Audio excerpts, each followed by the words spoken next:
Welcome back programmers, ফিরে এলাম নতুন আরেকটি ভিডিও নিয়ে। লাস্ট এপিসোডে আমরা ট্রানজিশন নিয়ে কথা বলেছিলাম। এই এপিসোডে আমরা কথা বলতে যাচ্ছি CSS3 এর সুডো ক্লাসগুলো নিয়ে।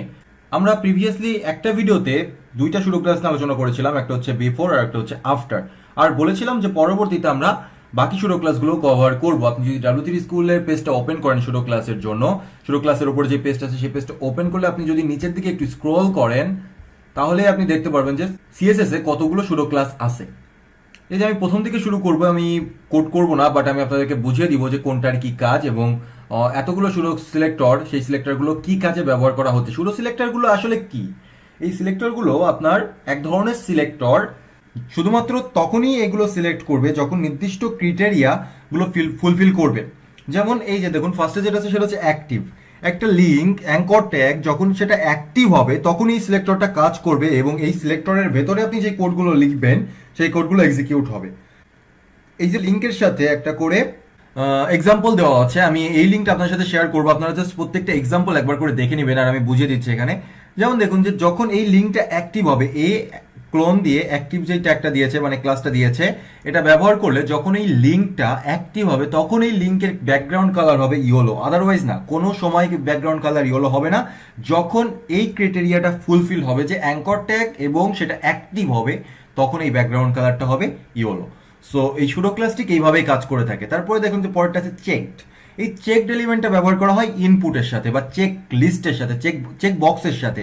ঠিক আছে, এটা কিভাবে কাজ করবে, এটা কি করবে অ্যাকচুয়ালি, ইফেক্ট ফেলবে শুধুমাত্র সেই এলিমেন্টগুলোর উপরে, সেই চেক বক্সগুলোর উপরে যে চেক বক্সগুলো সিলেক্টেড। এখানে দেখুন যে একটা এক্সাম্পল দেওয়া আছে, নতুন পেজে নিয়ে গেলে বেটার হতো। আচ্ছা যাই হোক, চলে আসছে, আসুক। এই দেখুন ইনপুট চেকড, যেগুলো জাস্ট চেকড আছে সেগুলোই এখানে ও চেক করবে বা ওর উপরে একটা ওয়াইড হাইট সেট করবে। এখানে গেলে দেখতে পাচ্ছেন এই যে দেখুন যে চেক বক্সটাকে কি করছে, যখন হচ্ছে এই চেক বক্সগুলো সিলেক্টেড না তখন এটা কি হচ্ছে, ছোট থাকছে। আর যখন এটা সিলেক্টেড হয়ে যাচ্ছে তখন এটা কি হচ্ছে, অনেক বড় হয়ে যাচ্ছে, ওয়াইড আর হাইটটা চেঞ্জ হয়ে যাচ্ছে। এটা কিন্তু মজার, তাই না? চেকড হলে এটার হাইট ওয়াইট বেড়ে যাবে। তারপরে যেটা আছে সেটা হচ্ছে ডিসেবল। আপনারা জানেন যে আমরা বাটন ডিসেবল করতে পারি বা ইনপুট ফিল্ড ডিসেবল করতে পারি। তো এই ইনপুট ফিল্ড ডিসেবল করলে ডিসেবল থাকা অবস্থায় তার স্টাইল কেমন হবে সেটা আমরা দিতে পারি এই ক্লোন ইনপুট ক্লোন ডিসেবল এই ট্যাগটা ব্যবহার করে, মানে এই ক্লাসটা ব্যবহার করে। এটা একটা সুডো ক্লাস। এরপর আছে এমটি। যদি প্যারাগ্রাফ ট্যাগটা এমটি হয়, ফাঁকা থাকে, তখন কি হবে সেটাও আমরা ডিজাইনটা বলে দিতে পারি। দেখা যাচ্ছে যে ফাঁকা থাকলে অন্য একটা জিনিস বা অন্য একটা লেখা বা অন্য একটা কালারের মাধ্যমে বোঝানো হবে যে এটা ফাঁকা আছে। তারপর ইনেবলড, এরকম আগে যেরকম ডিসেবল ছিল এখানে যেরকম যদি ইনেবল করা থাকে, ইনেবল ক্লাসগুলো কি হবে সেটা আর কি আপনি এখানে ডিফাইন করতে পারেন। ফার্স্ট চাইল্ড, আপনার একটা ওয়েবসাইটে অনেকগুলো প্যারাগ্রাফ থাকতে পারে, তার ভিতরে প্রথম যে প্যারাগ্রাফটা আছে সেই প্যারাগ্রাফটাকে সিলেক্ট করবে। ফার্স্ট অফ টাইপ এখানে হচ্ছে আরো কাজ করবে, সেটা হচ্ছে এখানে বলছে সিলেক্টস every P element that has the first P element of its parents. এর প্যারেন্টে যখন একটা পি এলিমেন্ট থাকবে সেটা হচ্ছে ফার্স্ট অফ টাইপ। তারপরে ইনপুট ফোকাস, যখন আমরা কোনো একটা ইনপুট ফিল্ডের উপরে কার্চার নেই তখন যেটা হয় সেটা হচ্ছে ফোকাস হয়। ফোকাস হইলে কি ধরনের স্টাইল আমরা সেট করতে যাচ্ছি সেটা আমরা সেট করতে পারি এখানে। হোভার করলে কি হবে, হোভারটার সাথে আমরা সবাই পরিচিত, এটা বলার কিছু নেই।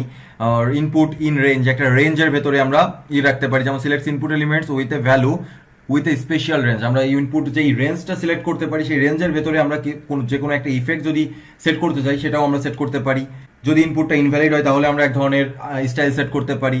P lang it selects every paragraph element with a language attribute value with it, বা এই ইটটার মানে হচ্ছে ইতালি, আপনি এখানে ইএন ব্যবহার করতে পারেন। শুধুমাত্র সেই প্যারাগ্রাফগুলো সেট হবে, মানে সিলেক্টেড হবে যেই প্যারাগ্রাফের সাথে ল্যাঙ্গুয়েজ ইটালি আছে। হয়তো আইটিতে আমি যতদূর মনে করি সেটা হচ্ছে ইতালির ভাষার কথা বলা হয়েছে, আমি শিওর না অ্যাবাউট দ্যাট। আপনি এখানে ইএন ব্যবহার করতে পারেন। পি লাস্ট চাইল্ডটা খুঁজে বের করার চেষ্টা করবে। লাস্ট অফ টাইপ ওই আগেরটার মতোই, ফার্স্টের মতোই। লিঙ্ক, যদি এটা আনভিজিটেড লিঙ্ক হয় তখন সমস্ত আপনার একটা ওয়েব পেজে যতগুলো লিঙ্ক আছে সমস্ত লিঙ্কগুলোকে সিলেক্ট করবে যদি সেটা আনভিজিটেড হয়। নট মানে অ্যাক্সেসর রিভার্স করবে, ওকে। নট পি, যদি পি না হয় তাহলে বাকিগুলোকে সিলেক্ট করবে। অর্থাৎ আপনি যদি কোনো একটা সিলেক্ট ডিভের সাথে বা কোনো একটা কিছুর সাথে এই সিলেক্টরটা দিয়ে দেন নট পি, তাহলে কি হবে, তাহলে ওইটা ব্যতীত সবগুলোকে সিলেক্ট করবে। এন চাইল্ড মানে এততম child, 2 number child, 10 number child, কত নাম্বার চাইল্ড আপনারা সিলেক্ট করতে চাচ্ছেন সেটা আপনি ব্যবহার করতে পারবেন, সেটা আপনি বলে দিতে পারবেন এই এন্থ চাইল্ডটার মাধ্যমে। লাস্ট চাইল্ডের মাধ্যমে লাস্ট চাইল্ডটা নিয়ে আসবে, last child of nth of type. ঠিক আছে, সবগুলোর দ্যাট ইজ সেকেন্ড, মানে এই nth অফ টাইপ 2 এটা হচ্ছে সেকেন্ড এলিমেন্ট এর প্যারেন্টের, মানে এই পি এর যে প্যারেন্ট আছে সেই প্যারেন্টের সেকেন্ড এলিমেন্টটাকে চুজ করবে। এই only type of, only child এগুলো খুব একটা প্রয়োজন হয় না। যদি আপনার শুধুমাত্র একটাই প্যারাগ্রাফ থাকে তখন সেটা, মানে প্যারেন্টের যদি একটাই চাইল্ড প্যারাগ্রাফ থাকে সেটাকে সিলেক্ট করবে only child সিলেক্টস every P element that is the only child of its parent. যখন এই পি এলিমেন্টটা তার প্যারেন্টের ও একমাত্র চাইল্ড হবে তখন সেটা সিলেক্ট করবে। এরকম আরো অনেক কিছু আছে, যেমন পি অপশনাল, অপশনালগুলো আপনি এখান থেকে যত অপশনাল ভ্যালু আছে সবগুলো আপনি এখান থেকে সিলেক্ট করতে পারবেন এই সুরো ক্লাসটা ব্যবহার করার মাধ্যমে। ইনপুট আউট অফ রেঞ্জ, রেঞ্জের বাইরে গেলে কি ধরনের কাজ হবে বা কি হবে সেটা আপনি বলে দিতে পারেন এখানে। তারপরে ইনপুট রিড অনলি, যদি শুধুমাত্র টেক্সট ফিল্ডটা বা ইনপুট ফিল্ডটা রিড অনলি করা থাকে তখন আপনার স্টাইলটা কেমন আপনি দেখতে চাচ্ছেন সেটা সেট করতে পারেন। ইনপুট রিড রাইট, যদি রিড এবং রাইট দুইটার পারমিশনই থাকে তখন আপনি কি করতে চাচ্ছেন। ইনপুট রিকোয়ার্ড, যদি রিকোয়ার্ড হয় তাহলে আপনি কি ধরনের স্টাইল দেখতে চাচ্ছেন। রুট একটা স্পেশাল সুরো ক্লাস যেটা নিয়ে আমরা পরবর্তীতে কথা বলতে যাচ্ছি, এটা এখন কথা বলবো না। এখানে বলছে যে select the documents root element, okay যা ইচ্ছা বলুক, নো প্রবলেম। এরপর টার্গেট, আমরা যে কোনো একটা target select the current active news element, এখান থেকে আমরা নিউজের টার্গেটটাকে নিতে পারি। Click on a URL containing that anchor name, যখন আমরা একটা লিঙ্কে ক্লিক করলাম যেখানে দেখা যাচ্ছে যে নিউজ, এই হ্যাশ নিউজ এটা আছে, টার্গেটটা আছে, তখন সেটা কি করতে হবে না হবে সেটা তার যখন সেটা অ্যাক্টিভ এই অ্যাঙ্কর ট্যাগটা থাকবে তখন সেই অ্যাঙ্কর ট্যাগে আমরা কি স্টাইল সেট করতে চাচ্ছি সেটা আমরা বলতে পারি টার্গেটের মাধ্যমে। ভ্যালিড হলে কি হবে আর ভিজিটেড হলে কি হবে। ইনপুটের ক্ষেত্রে আমাদের ভ্যালিডটা কাজে লাগবে এবং অ্যাঙ্কর ট্যাগ বা এ ট্যাগের ক্ষেত্রে আমাদের কাজে লাগবে ভিজিটেড। এই হচ্ছে মেইনলি সুরো ক্লাস।